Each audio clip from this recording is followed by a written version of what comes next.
कहानी की शुरुआत में हम विल हंटिंग नाम के एक लड़के को देखते हैं जो अपने घर में बैठकर बुक पढ़ रहा होता है। तभी वहाँ उसका दोस्त चकी उसे लेने उसके घर जाता है। विल भी उसके साथ हो लेता है।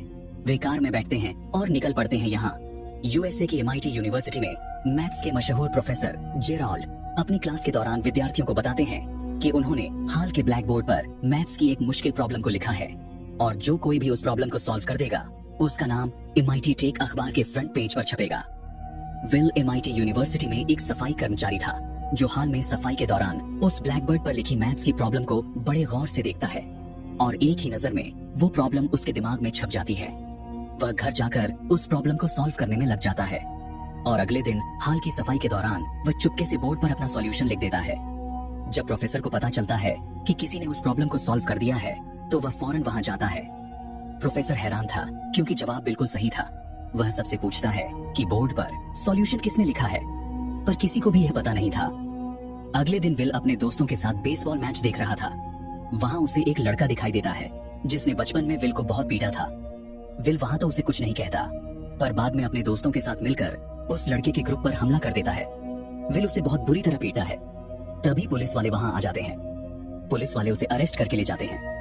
प्रोफेसर की अगली क्लास में सब यह जानना चाहते थे कि वो जीनियस कौन है जिसने उस प्रॉब्लम को सॉल्व किया है, लेकिन कोई भी सामने नहीं आता। तो ये पता लगाने के लिए कि वो जीनियस कौन है, प्रोफेसर बोर्ड पर एक नई प्रॉब्लम लिख देता है जो पहली प्रॉब्लम से भी ज्यादा मुश्किल थी, क्योंकि इसका सलूशन ढूंढने के लिए खुद प्रोफेसर और उसके साथियों को 2 साल लग गए थे। कोर्ट ने सुनवाई के लिए अगले हफ्ते की तारीख देकर विल को छोड़ दिया था, जो वापस MIT में आकर नई प्रॉब्लम को सॉल्व कर रहा था। मगर इस बार प्रोफेसर उसे देख लेता है और इससे पहले कि वह विल से कोई सवाल कर पाता, विल वहां से भाग जाता है। जब प्रोफेसर सॉल्यूशन को देखता है तो वह चौंक जाता है, क्योंकि जिस प्रॉब्लम को सॉल्व करने में उसे 2 सालों तक कड़ी मेहनत करनी पड़ी थी, विल ने उसे बड़ी आसानी से सॉल्व कर दिया था। विल अपने दोस्तों के साथ एक क्लब में जाते हैं जहां चकी 2 लड़कियों को इम्प्रेस करने की कोशिश करता है, और एक घमंडी लड़का वहां आता है जिसे अपनी नॉलेज पर बहुत घमंड था और वह चकी को नीचा दिखाने के लिए उससे काफी मुश्किल सवाल पूछता है। तो अपने दोस्त को बचाने के लिए विल सिचुएशन को संभालता है और उसके सवाल का बुक रेफरेंस और पेज नंबर के साथ बहुत ही बेहतरीन जवाब देता है, जिसे सुनकर वह लड़का बिल्कुल चुप हो जाता है। विल की नॉलेज से वहां बैठी एक लड़की स्काइलर इम्प्रेस हो जाती है और उसे दोबारा मिलने के लिए भी कहती है। वहीं दूसरी ओर प्रोफेसर को विल के बारे में पता चल चुका था और वह सीधा कोर्ट में उसकी सुनवाई पर पहुंचता है। कोर्ट में पता चलता है कि विल का पुराना क्रिमिनल रिकॉर्ड भी मौजूद है। उस पे गाड़ी चुराने के इल्जाम भी लग चुके हैं, लेकिन वह काफी स्मार्ट था जो हर बार किसी न किसी तरीके से बच जाता था। हालांकि जज को पता था कि विल एक अनाथ है और फोस्टर होम में पला बड़ा है जहां उसके साथ अच्छा बर्ताव नहीं हुआ। जज उस पर रहम न खाते हुए उसे जेल भेजने का फैसला करता है और जमानत करवाने के लिए उसे $50,000 का फाइन देना पड़ेगा। प्रोफेसर ने जज से बात करके विल को अपनी सुपरविजन में रखने के लिए मना लिया था, लेकिन विल को उसकी 2 शर्त माननी पड़ेगी। पहली कि उसे प्रोफेसर के साथ मैथ्स की रिसर्च पर काम करना पड़ेगा और दूसरी कि उसे थेरेपिस्ट के पास जाना पड़ेगा जब तक कि वो सुधर नहीं जाता, क्योंकि थेरेपिस्ट की रिपोर्ट के बेसिस पर ही वो कोर्ट से उसकी जमानत ले सकते हैं। उसके पास कोई और रास्ता नहीं था, तो प्रोफेसर की दोनों शर्तें उसे माननी ही पड़ती हैं। इसके बाद विल मैथ्स की एक और मुश्किल प्रॉब्लम को सॉल्व करके प्रोफेसर को अच्छी तरह से यकीन दिला देता है कि उसने किसी ट्रिक का इस्तेमाल नहीं किया, बल्कि वह सच में एक जीनियस है।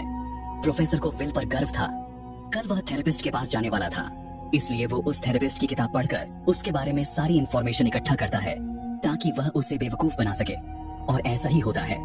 अपने सेशन के दौरान वो उस थेरेपिस्ट के सीक्रेट्स रिवील कर देता है और घबराकर वो थेरेपिस्ट विल का ट्रीटमेंट करने से मना कर देता है। प्रोफेसर समझ चुका था कि विल इतनी आसानी से काबू में आने वाला नहीं है, तो वो अपने पुराने दोस्त शॉन से मदद मांगता है जो कम्युनिटी कॉलेज में साइकोलॉजी का प्रोफेसर था और वो प्रोफेसर जेराल्ड का रूममेट भी रह चुका था।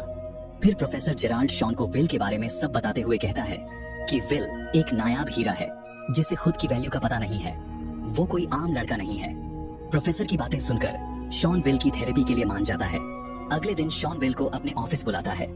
विल वहां आ जाता है, जो अपने नए थेरेपिस्ट शॉन को भी सबक सिखाने के लिए तैयार था। प्रोफेसर कमरे से बाहर चला जाता है और शॉन विल से अकेले में बातें करने लगता है। शॉन के ऑफिस में बहुत सारी बुक्स पड़ी थी, जिन्हें देखकर विल उसकी किताबों का मजाक उड़ाने लगता है और उससे बदतमीजी से बात करने लगता है। यह सब उसका प्लान था ताकि वह शॉन को गुस्सा दिलाकर डिस्टर्ब कर दे और इस थेरेपी सेशन को भी बर्बाद कर दे। शॉन जानता था कि यह विल की कोई चाल है, इसलिए वह ज्यादा रिएक्ट नहीं करता और शांत रहता है। विल के पास और कोई चारा नहीं था, तो वह शॉन को भड़काने के लिए उसकी बीवी को कैरेक्टरलेस बोलता है। शॉन गुस्से में कहता है कि अपना मुंह संभाल कर बात करो। शॉन को डिस्टर्ब देखकर विल समझ चुका था कि शॉन की बीवी ही उसकी कमजोरी है, तो वह फिर से उसकी बीवी के बारे में उल्टा सीधा बोलता है। इस बात से शॉन को बहुत गुस्सा आता है और विल को गले से कसकर पकड़ लेता है और कहता है कि अगर दोबारा मेरी बीवी के बारे में कुछ गलत बोला तो मैं तुम्हें जान से मार डालूंगा। अपने बचाव में विल कहता है कि थेरेपी सेशन का टाइम खत्म हो चुका है और शॉन उसे छोड़ देता है।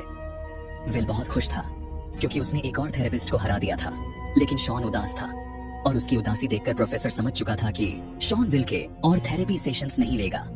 मगर शॉन हार नहीं मानता और अगले हफ्ते से थेरेपी सेशंस कंटिन्यू करने के लिए कहता है।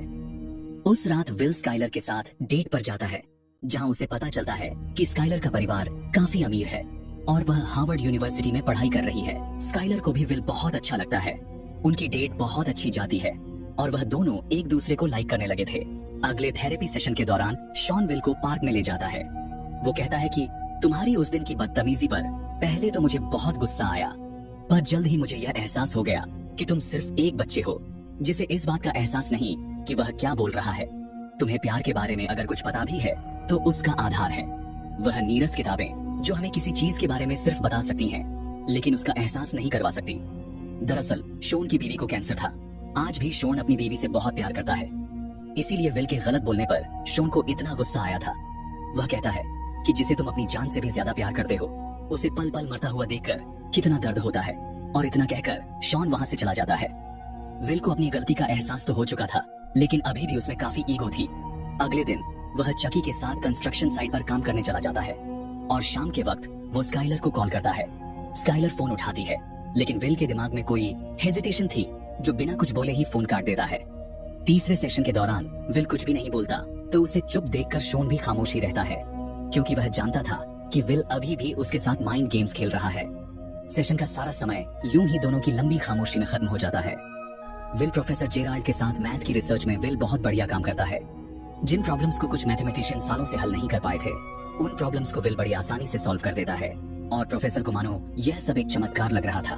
फिर शॉन के साथ चौथे सेशन में विल अपनी चुप्पी तोड़ता है और शॉन को एक जोक सुनाता है। शॉन इसी मौके की तलाश में था। वो विल से उसकी गर्लफ्रेंड के बारे में पूछता है। विल उसे बताता है कि वह स्काइलर को डेट कर रहा है, लेकिन वह उससे कॉल पर बात नहीं करता, क्योंकि अभी स्काइलर उसके लिए परफेक्ट है और ज्यादा बात करके वो सब बिगाड़ना नहीं चाहता। वो स्काइलर से प्यार करता था, लेकिन वो डरता था कि अगर स्काइलर को पता चल गया कि वह एक अनाथ है, तो शायद वह उससे मिलना बंद कर दे। शॉन उसे कहता है कि कोई भी इंसान परफेक्ट नहीं होता। हम सब में बहुत सारी खूबियों के साथ साथ कमियां भी होती हैं।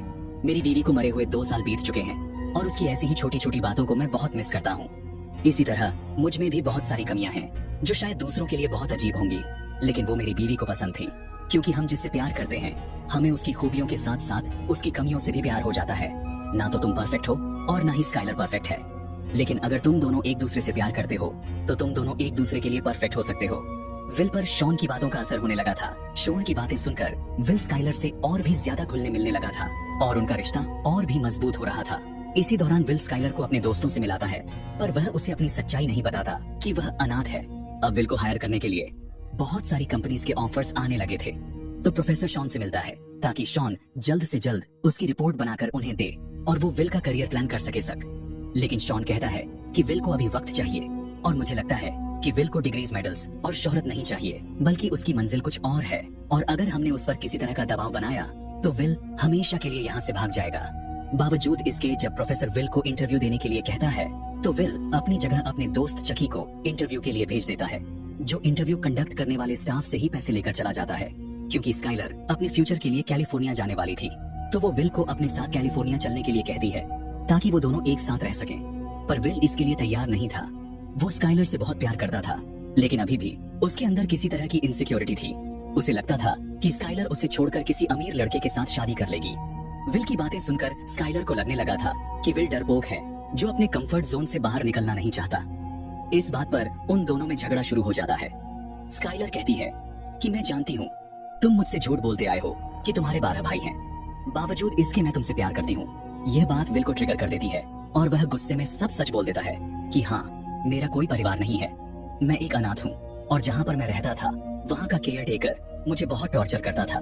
स्काइलर उसे शांत करने की कोशिश करती है, लेकिन विल काफी गुस्से में था, जो उसे कहता है कि मैं तुमसे प्यार नहीं करता, वहां से चला जाता है। स्काइलर को छोड़ने के बाद विल की पर्सनल लाइफ और भी ज्यादा उलझ चुकी थी, इसीलिए वह थोड़ा अपसेट हो चुका था, जो प्रोफेसर से भी लड़ने लगता है, क्योंकि अब वह मैथ्स की रिसर्च पर भी काम नहीं करना चाहता था।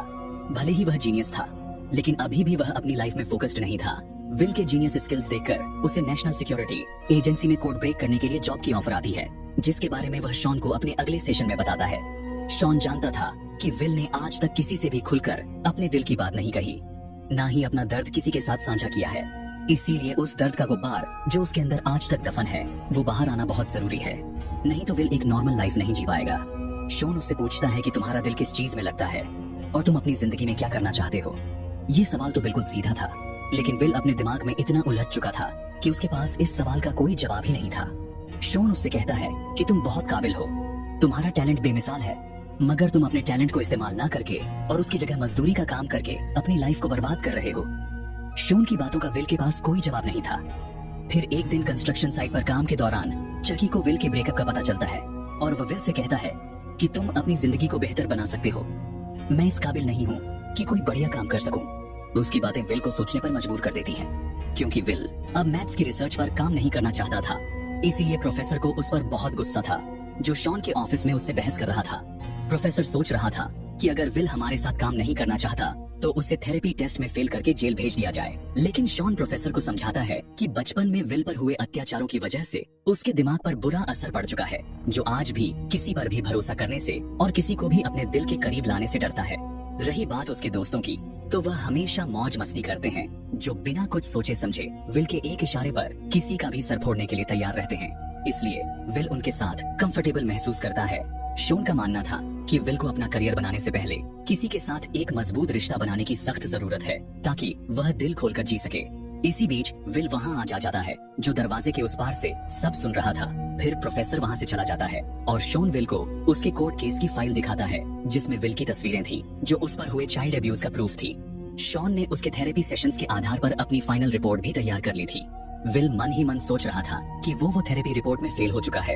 फिर वो विल से कहता है कि तुम मेरी बात ध्यान से सुनो, आज तक जो कुछ भी तुम्हारे साथ हुआ है उसमें तुम्हारी कोई गलती नहीं है। विल कहता है ठीक है, लेकिन शॉन उसे कहता है कि तुम समझ नहीं रहे हो, इस सब में तुम्हारी कोई गलती नहीं है। दरअसल शॉन ये अच्छी तरह से जानता था कि विल उसके सिवा किसी पर भी भरोसा नहीं करता, इसलिए वह विल को रुलाने की कोशिश कर रहा था, ताकि जो गुब्बार उसके अंदर सालों से दफन है वह उसे बाहर निकाल सके और विल को हल्का महसूस करा सके। वह धीरे धीरे विल के करीब जाता है, लेकिन विल उसके करीब आने से डिस्टर्ब हो रहा था। पहले तो वो शॉन को दूर धकेलता है, लेकिन बाद में वो उसे कसकर गले लगा लेता है और जोर जोर से रोने लगता है। शॉन उसे पिता की तरह प्यार देता है, जो विल को आज तक किसी ने नहीं दिया था, और यह पहली बार था जब विल किसी के गले लगकर रोया था। यह पल बहुत इमोशनल था, जिसे शब्दों में बयान नहीं किया जा सकता। प्रोफेसर जेराल्ड की रेफरेंस से विल एक कंपनी को ज्वाइन कर लेता है और अपनी नई जॉब के बारे में शॉन को अपने आखिरी सेशन में बताता है। शॉन अब छुट्टियों पर जाने वाला था, तो वह विल को अपने ऑफिस का नंबर देता है। विल उसे दिल से शुक्रिया कहता है और शॉन उसके फ्यूचर के लिए उसे गुड लक कहता है। अगले दिन विल का जन्मदिन था और उसके दोस्त उसे एक पुरानी गाड़ी गिफ्ट करते हैं। विल अपनी गाड़ी लेकर सीधा शॉन के घर जाता है और उसके लिए एक चिट्ठी छोड़कर चला जाता है, जिसमें विल ने लिखा था कि प्रोफेसर को मेरी तरफ से सॉरी कह देना, क्योंकि मुझे किसी लड़की से मिलने जाना है। शॉन समझ चुका था कि विल उसी की तरह अपने प्यार से मिलने जा रहा है। जैसे शॉन ने वो मैच छोड़ा था, वैसे ही विल नौकरी छोड़कर स्काइलर से मिलने जा रहा है, क्योंकि नौकरी तो बाद में भी मिल जाएगी, मगर प्यार जिंदगी में सिर्फ एक बार मिलता है। वो विल के लिए बहुत खुश था, क्योंकि विल अब पूरी तरह से नॉर्मल हो चुका था। और इसी के साथ यह कहानी यहीं पर खत्म होती है।